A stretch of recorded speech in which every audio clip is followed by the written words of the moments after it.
the showrunners of the show. How the four of you work together? How does It's great. I mean, Jen and Dan are, as you said, the showrunners, and they deal with the day-to-day, not just the creative, but also the production elements of the show. And Steven and I assist them and support them, and it's a very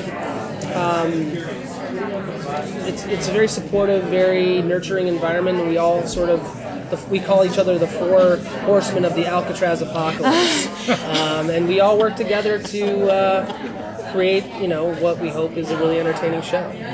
Now, how did you even come up with Alcatraz in the first place? Like, if you had an idea and just decided just to pick that prison? Yeah, no. Bryan and I were kicking around some ideas to come up with a new show, and we really wanted to do a show that would encapsulate the things we love on TV, both the procedural elements of some of the best TV, best cop shows, crime shows, and the mystery elements of our favorite, Lost and all of those types. So yeah, and then one night I went home and I literally had a dream about Alcatraz. I was just walking around Alcatraz and it was completely empty, and I woke up at like 3 o'clock in the morning and I emailed Bryan and I said I have this crazy idea for a show, that Alcatraz closed as part of a massive conspiracy and they all disappeared. And Bryan called me first thing in the morning. He's like, "Get over here right now. We need to talk about this." So I go over and we started to work things out, and of course the big question was, where did they go? I said it's a great, I love it, but where did they go? And I said I have no idea. I woke up before the dream could tell me that. Do you have an idea on that? Actually, my question is, where are they going? Yeah, right, it's more where they're going. And so, I said, well, if it would make sense that they come back today. Mm-hmm. We built a mythology that's to support that, and that they're back doing the things that they were doing in the past, but there's a bigger reason for it. And we looked at each other and we just said, wow, that's a show. We felt like we really had something. And also just the title Alcatraz, it just instantly, we just knew, wow, that's name recognition. It has all the things you kind of want in this landscape of television. It had that big name that kind of grabbed people. So that's really how it came to be. Is it hard to stretch out, though, because there's such a mystery behind it, yeah, and you really can't answer it, because once you answer it, we know. Right. How hard is it to keep that going then?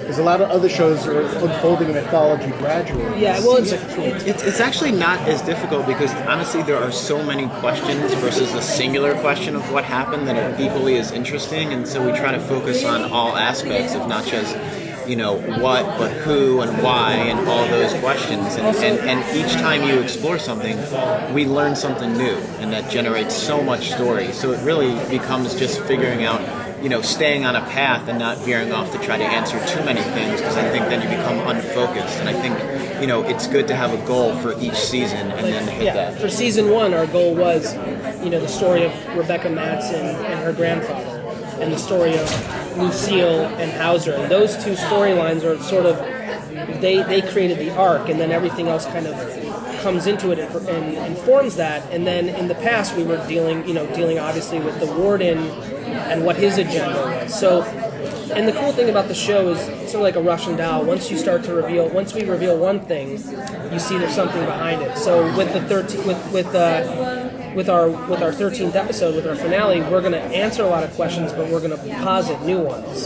So that's kind of the way we approach it. will there be another mystery? Yes, there will. And you mentioned it's going to end with a cliffhanger. What can you tease to? It's in terms of teasing the cliffhanger, it's a cliffhanger, and all we can say is,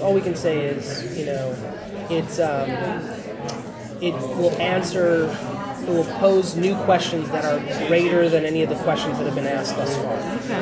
Okay. Broader scope. Broader scope. I think at the end of 13, everyone is going to want to say, I can't wait till season 2 comes back because I have to know what happens. I have to see how this shapes out. This can be the last question.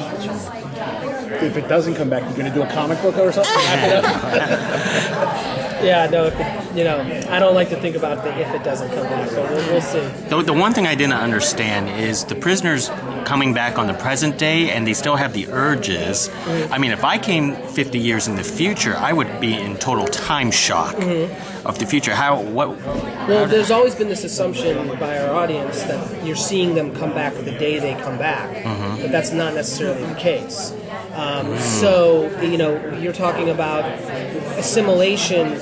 Well, when did that happen? You know, we haven't, with the exception of Jack Sylvain, you know, we haven't really been with anyone when they've quote unquote come back. So, and then there's, you know, in the finale, we sort of will explain how they've been, how these 63s have come back and been helped. Like, how did Cock get his gun? Who put the thing in the locker room at the YMCA for Jack Sylvain? We'll answer those questions in that sort of way. So there might be something else that's progressing every. Is it like conceptually? Is it a single puppet master or a government agency? Well, honestly, here's the beauty. We won't say it only because you will get all the answers in the last. You will get all the answers. I think you should just tell us. Oh, stop. We'll turn it all off. Yeah, and you tell us. Of course. Okay, well, thank you very much. Guys. Thank you. Thank you.